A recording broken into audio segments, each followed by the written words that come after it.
चिकित्सा शिक्षा आयोगबाट सञ्चालन हुने एकीकृत प्रवेश परीक्षाको उत्तर पुस्तिका ओएमआर सिट हुन्छ।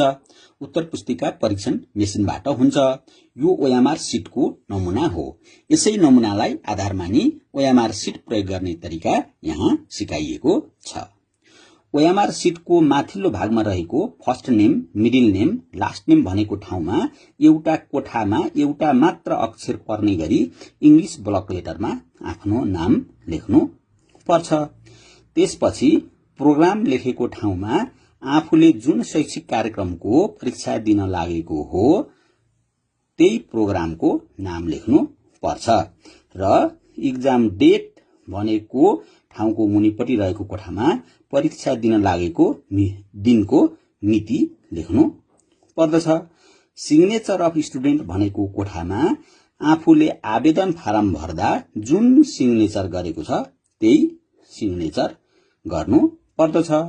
ओएमआर सिटमा भर्नुपर्ने विवरण भर्दा अथवा बबल गर्दा आयोगबाट परीक्षा हलमा उपलब्ध गराइएको कालो रङको मसी भएको जेल पेन मात्र प्रयोग गर्नु पर्छ। रोल नम्बर लेखिएको खाली कोठामा आफ्नो प्रवेश पत्रमा भएको 5 अंकको रोल नम्बरलाई 12,509 रोल नम्बर हो भने 12,509 लाई यसरी यो कोठामा अंकमा लेख्नुपर्छ। यति मात्र गरेर पुग्दैन।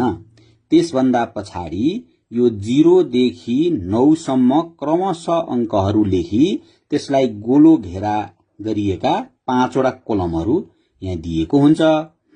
त्यो कोलममा माथिको रोल नम्बरलाई बबल गर्नुपर्ने हुन्छ। रोल नम्बरको पहिलो अंक 1 छ। अब 1 लाई यो पहिलो कोलममा यो 1 लेखेर गोलो घेरा गरिएको ठाउँमा बबल गर्नुपर्छ। दोस्रो अंक 2 छ। दोस्रो कलममा 2 लेखिएको ठाउँमा हेरी त्यस गोलो घेराभित्र बबल गर्नुपर्छ। तेस्रो अंक 5 छ। तेस्रो अंकमा 5 लेखेर गोलो घेरा गरिएको ठाउँमा बबल गर्नुपर्छ। त्यसैगरी चौथो अंक 0 छ। 0 लेखिएको ठाउँमा बबल गर्नुपर्छ। त्यसै गरिकन अन्तिम अंक 9 छ। यो अन्तिम कोलममा 9 लेखिएको ठाउँमा गोलो घेराभित्र बबल गर्नु पर्छ। यहाँ रोल नम्बर लेख्ने तथा बबल गर्ने इन्स्ट्रक्सन पनि दिएको छ।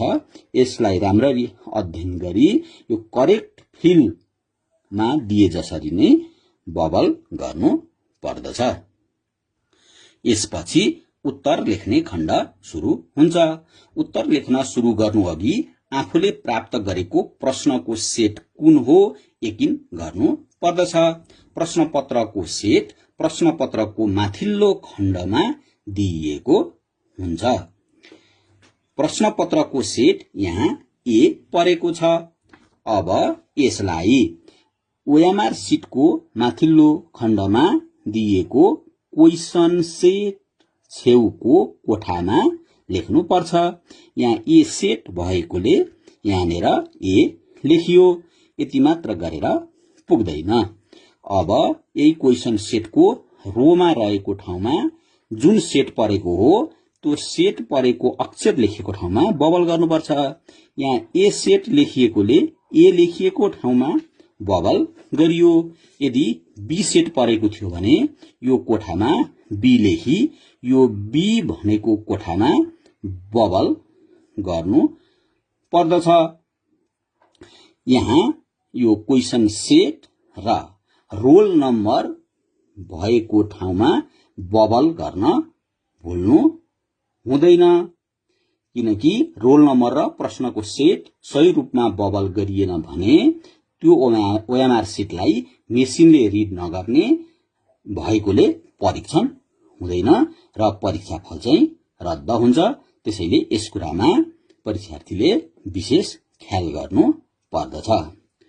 अब ओएमआर सिटको उत्तर लेख्ने खण्डमा यहाँ 200 वटा प्रश्नको उत्तर लेख्ने गरी यो ओएमआर सिट चाहिँ डिजाइन गरिएको हुन्छ। एउटा प्रश्नको उत्तर 4 वटा विकल्पमा दिएको हुन्छ र त्यो 4 वटा विकल्प मध्ये एउटा विकल्पमा बबल गर्नुपर्ने हुन्छ। जस्तै प्रश्न नम्बर 1 को उत्तर डी विकल्प सही लाग्यो भने यो डी लेखेर गोलो घेरा गरिएको गोलो घेराभित्र चाहिँ बबल गर्नुपर्छ। त्यसै गरिकन जस्तै 10 नम्बर प्रश्नको उत्तर सी विकल्प सही लाग्यो भने यो सी लेखेर गोलो घेरा गरिएको गोलो घेराभित्र चाहिँ बबल गर्नु पर्छ। एउटा प्रश्नको उत्तर अर्कोमा नपरोस् भनेर जुन प्रश्नको उत्तर हो त्यसको रोमा र जुन विकल्प हो त्यहाँ हेर्नुपर्ने हुन्छ। यदि त्यसो गरिएन भने कहिलेकाहीँ 10 नम्बरको उत्तर भनेर लगाउन खोजिएको ठाउँमा 9 नम्बर अथवा 11 नम्बरमा पर्न गई उत्तर गलत हुन सक्छ। प्रश्नको उत्तर गलत दिएमा नम्बर घट्छ। त्यसैले यस कुरामा पनि परीक्षार्थीले ख्याल गर्नु पर्छ। प्रश्नको उत्तर पहिला सी भन्नेमा सही लाग्यो तर पछि डी सही जस्तो लाग्यो भनेर फेरि डीमा बबल गर्नु हुँदैन, किनकि एउटा प्रश्नको उत्तर एउटा मात्र सही हुन्छ। एक भन्दा बढी विकल्पमा बबल गरियो भने त्यसबापत अंक प्राप्त हुँदैन र बबल गर्दा गोलो घेरा भित्र मात्र गर्नुपर्छ। गोलो घेरा भन्दा बाहिर मसी लतपतिनु हुँदैन। यस सिटमा कतै पनि रफ गर्नु हुँदैन।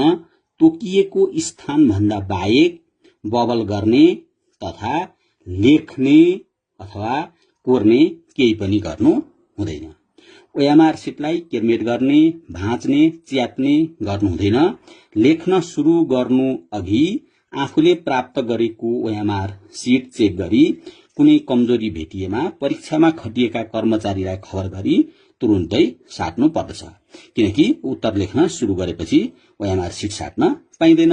यसरी सही तरिकाले ओएमआर सिट प्रयोग गर्न सकिन्छ।